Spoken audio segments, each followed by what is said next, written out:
Hello everyone, मैं doctor प्रगति गुप्ता और आज हम बात करने वाले हैं इस वीडियो में किडनी फेलियर के क्या क्या कारण रहते हैं, लक्षण क्या देखने को मिलते हैं अगर आप किडनी रिलेटेड किसी भी बीमारी से सफ़र कर रहे हैं, स्पेशली किडनी फेलियर अगर कंडीशन पहुंच चुकी है। तो अगर आपको आपकी बॉडी में बहुत ज़्यादा सूजन देखने को मिल रही है, बहुत लंबे समय से सूजन आती चली जा रही है, आप दबाकर देख रहे हैं, गड्ढा भी बन रहा है और साथ के साथ आप जब यूरिन पास करने जाते हैं आप क्या देखते हैं कि बहुत ज़्यादा झाग देखने को मिल रहा है। इवन फ्लश आउट करने के बाद भी वो झाग परसिस्ट करता है और अगर डेली बेसिस पे यूरिन में बहुत ज़्यादा झाग देखने को मिलता है तो आपकी बॉडी में वीकनेस देखने को मिल जाती है, ड्रास्टिक वेट लॉस होना स्टार्ट हो जाता है।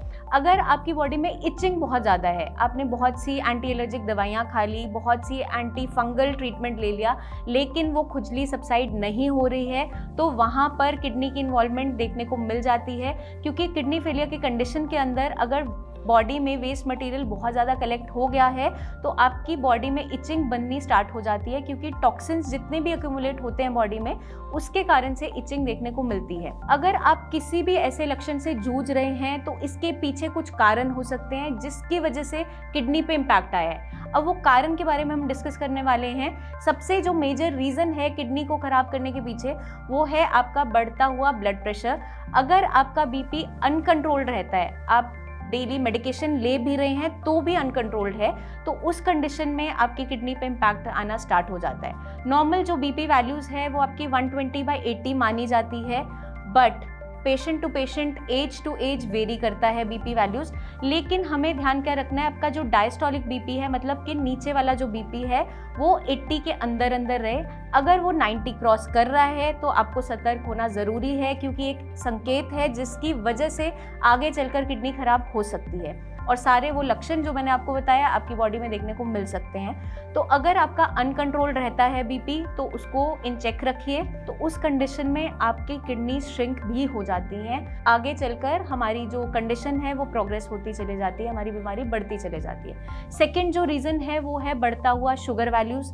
अगर आपका शुगर वैल्यू कंट्रोल में नहीं है, आपकी जो रैंडम शुगर वैल्यूज़ है 200 से ऊपर क्रॉस हो रही है, कॉन्टिन्यूस ऐसा पैटर्न हमें देखने को मिलता है, आप दवाइयाँ भी ले रहे हैं, परहेज़ भी कर रहे हैं, लेकिन फिर भी शुगर कंट्रोल में नहीं है, या आप कई सालों से शुगर के मरीज़ हैं, तो उस कंडीशन में आपकी किडनीज़ पे उसका इम्पैक्ट देखने को मिल जाता है। आपकी किडनीज़ को एक्स्ट्रा काम करना पड़ता है, जो आपकी बॉडी में एक्स्ट्रा ग्लूकोज है, शुगर है, उसको फ्लश आउट करने का, तो पेशाब बार बार आ रहा होता है और किडनीज एक्स्ट्रा काम करने की वजह से ज़्यादा लोड जब उन पे आता है उसकी वजह से उनकी फंक्शनिंग कैपेसिटी धीरे धीरे कम होती चली जाती है और आप किडनी फेलियर के मरीज़ बनते चले जाते हैं। थर्ड जो कारण है वो है जेनेटिक जो कंडीशन है उसके अंदर पॉलीसिस्टिक किडनी डिजीज़ देखने को मिलता है।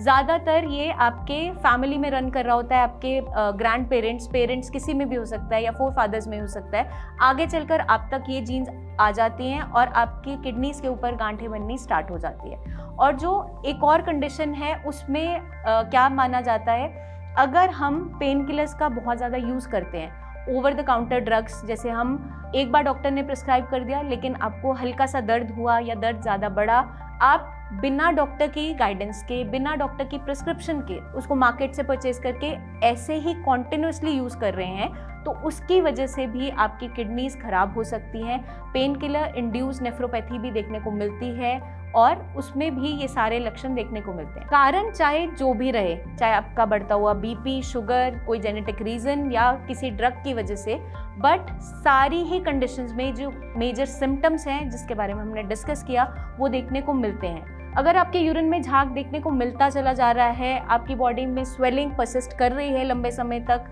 और आपकी बॉडी में इचिंग बहुत ज़्यादा हो रही है जो किसी भी दवाई से जा नहीं रही है, या आप जैसे ही खाना आपके सामने आता है आपका जी मचलाने लगता है, खाना खाने का मन नहीं कर रहा है, उल्टी भी आ जाती है खाना खाने के बाद, तो ये कोई नॉर्मल कंडीशन नहीं है, ये मेजर कॉम्प्लिकेशन हो सकती है। आप किडनी फेलियर के मरीज़ बनने जा रहे हैं ऐसा देखने को मिल सकता है, तो इनिशियली ही सतर्क रहना ज़रूरी है। जैसे ही यूरिन में झाग देखने को मिलता है तो आप एक यूरिन रूटीन टेस्ट ज़रूर करवाइए, नोटिस में ज़रूर रखिए चीज़ों को, बीपी शुगर इन चेक रखिए, ताकि आपकी अगर कंडीशन ये स्टार्ट भी हुई है तो वो प्रोग्रेस ना हो, आगे बढ़े ना। क्योंकि अगर 1 साल तक आपका यूरिन के अंदर झाग परसिस्ट करता है तो स्टेज 1 ऑफ किडनी फेलियर के अंदर हम उसे मान लेते हैं। अगर 1 साल तक प्रोटीन यूरिया कॉन्टिन्यूस होता चला जाता है, मतलब कि यूरिन से प्रोटीन लॉस बहुत ज़्यादा हो रहा है, लीकेज चलता चला जा रहा है, यूरिन के अंदर झाग आता ही जा रहा है, तो इसको हल्के में नहीं लेना है। हमारी टीम ऑफ डॉक्टर से आप ज़रूर कंसल्ट कीजिए।